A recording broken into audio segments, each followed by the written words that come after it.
Well, articulate is an interesting word, because if your joints are articulated, and that means you can do things with them because they're articulated, right? They're not one solid, vague mass. They're differentiated. And someone who's graceful is articulated and compelling because they're articulated. And speech is a form of articulation in that manner because the act of speech itself is extremely complicated. It's a very complicated motor activity, right? It's a very complicated action to dance with your tongue, let's say. And it is definitely the case that there is no more exceptional form of the capacity to be dangerous than to be articulate. And one of the things that really shocks me, part of the reason that my son and I and our co-workers developed this essay app, is that young men in particular are never taught this. It's like, well, why be literate? Well, do you want to be competent and dangerous, or do you want to be vague and useless? Because those are your options. And I don't care what your job is. It doesn't matter what you end up doing. You know, if you're a plumber, I have great respect for plumbers, by the way, and you're articulate, you can negotiate with your clients, you can introduce your coworkers, you can make a case for your employees, you can advertise your services, you can think through your problems. You're firing on all cylinders. Our whole culture is based on the idea of the supremacy of the word. Our whole culture is based on the idea that it is the word itself that extracts habitable order from chaos and possibility. And the reason our culture is predicated on that is because it's a deep truth. And to the degree that our culture actually embodies that, it works. So it's a great thing to be articulate. And it would be so lovely if our educators were wise enough to communicate this appropriately to young men who are striving forward, and to let them know in no uncertain terms that if they want to make themselves into forces to be contended with, that there's no surer route to that than an exceptional poetic literacy. Now, it's not like young people don't have an intuition of this. There are reasons they admire rap musicians, for example, who are often extraordinarily articulate in their performance and their capacity for spontaneous poetic utterance. And certainly the greatest people I've met, including great warriors, you might say, are great in no small part because they're articulate. I know a former special services, special operations soldier, Jocko Willink. Some of you might know about Jocko. He's got a pretty decent online following, and he's about 4 feet wide and about 3 feet thick, and he's one tough son of a bitch. I'll tell you, you don't want to mess with him, and he knows perfectly well and is very capable of articulating the fact that his success as a eminent warrior is in no small part dependent on his ability to communicate. Because he could communicate well, he could listen to the men who were under his command. Because he was articulate, he could explain to his superiors the situation on the ground. Because he was articulate, he could make a case that the men under his command who were deserving would be promoted. Because he could think in an articulate manner, he could plan strategically and not lose battles. Okay, so that's the case for being articulate. And what's the alternative? You want to be inarticulate? You want to say and like and and pause and stumble and be unable to formulate a strategy, be unable to elucidate a vision, be unable to compel and convince other people, to entice them with your articulated vision of what might be? You want the opposite of that? Why would you want that? You would choose awkwardness over grace? it's preposterous. It's beyond foolish. And I cannot understand for the life of me why this case isn't made in a compelling manner, particularly to young men. And I know it's not being articulated to young men because they're dropping out of the educational realm in droves. And it's unbelievably sad. So, how do you become articulate? Well, by paying attention to what you say.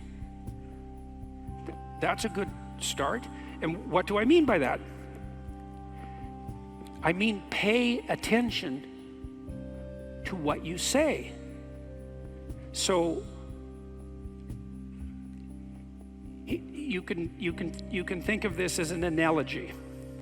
So imagine that you're trying to walk across a swamp, and the swamp is murky, but you know there's a path. You know there's a path of stone under the water, but it twists and moves. And if you stay on the path, you won't drown. The crocodiles in the swamp won't devour you. And as you walk forward, you can feel with your next step where the stone might be. And then you feel it's solid, then you take that step, and then you do the same thing with your foot again. You search and you find out what's solid, and you step on it, and you move forward in that manner. That's what you do with your words. It's the same thing. You feel, and you feel, is this the right word? Is the fact that I'm uttering it putting me together and making me intact and stronger, or is it tearing me apart and making me dissolute and weak? And you can learn to do that. I learned this in part from reading Carl Rogers, who's a great clinician, and Rogers believed that the integration of language and action was a necessary precondition for operation as an effective clinician, that you had to align what you said with who you were, and that one of the things that your clients would be evaluating you for was that capability. And you might say that someone with that capability manifests themselves as genuine and trustworthy. And more than that, I would say also as compelling and interesting, although that can be gamed. But the entire combination that emerges out of the domain of articulate communication can't be gamed. It's not easily. You feel your way. I noticed 40 years ago when I started thinking these things through that much of what I said actually made me feel weak. I didn't know why exactly, but sometimes some of the things I said didn't have that effect. They weren't accompanied by a sense of shame, let's say. They weren't accompanied with a sense of vulnerability. They were solid. And at the beginning, that was probably only about 5% of what I said. The rest of it was instrumental. You know, it was language I was using to get my way in the manner that Tammy described when she introduced me tonight. There was an arrogance in my use of language that had to do with the desire to attain proximal victories, right? To appear smart, let's say, to win an argument, something like that. A very different idea than merely feeling my way along to see what word was appropriate for what moment. But you can learn to do that.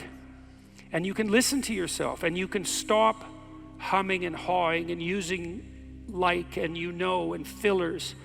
And you can take the time necessary to craft your words carefully.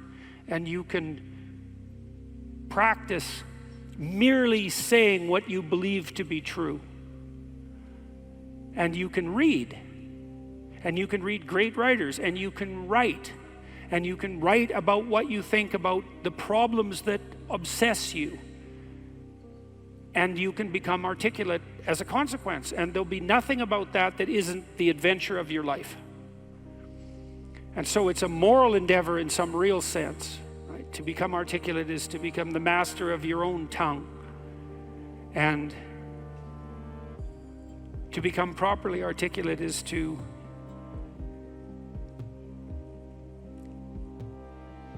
is to make the word divine and to treat it in that manner and to decide whether or not you believe that it is the case that the divine word creates the order that's habitable and good. And if you do believe that, well, if you don't believe that, then what do you believe? And if you do believe that, well, go all in. See what happens. See what happens if you become articulate.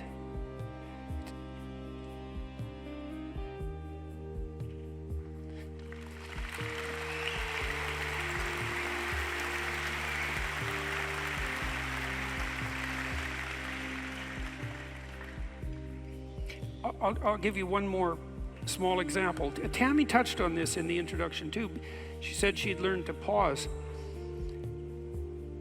You can pause. It's a prayerful pause in some sense. When you're in a discussion with someone, you can ask yourself, they might present you with a question or a conundrum or a proposition, and instead of responding with what you know to be right, so to speak, you could just ask yourself, what do I actually think about that? But it has to be a real question. It has to be the kind of question that you pose to someone you didn't know. It has to be a question predicated on the idea that you might not know who you are and that you could ask. And so someone will present you with a question, you think, okay, what do I think about that? But you have to want to know the answer, and then the answer will make itself known, because that's how thought works, and then you can just communicate that answer. And if you do that, you'll be interesting right away. You'll be interesting to the person that you're talking to. And if they do that to you, they'll be interesting too. And then if you both do that, you'll have an interesting conversation. And if you have an interesting conversation, you'll both grow as a consequence. And that's actually the pathway to growth. And you just wait. You can wait. You can open yourself up to the possibility that what needs to be said will make itself manifest, if that's what you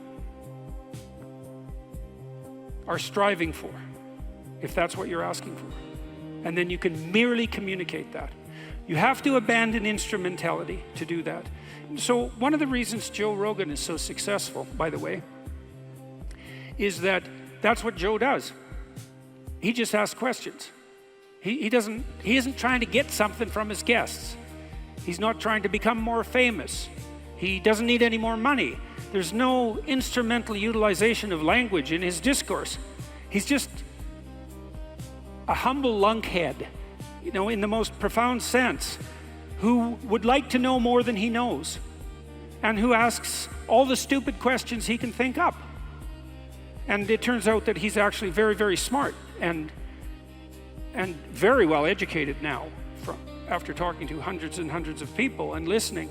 And so the stupid questions he asks aren't stupid, and they're questions that are shared by virtually everyone who's listening. And he takes his listeners along on this process of exploratory endeavor, and it's the pathway to success. And the same thing can be true of your life.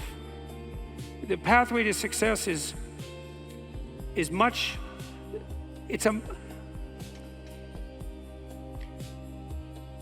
if you're guided by the spirit of honest inquiry and every word you say is reflective of what you believe to be the truth, then the pathway that you walk on is a golden pathway to success. And I know that. I know that to be true.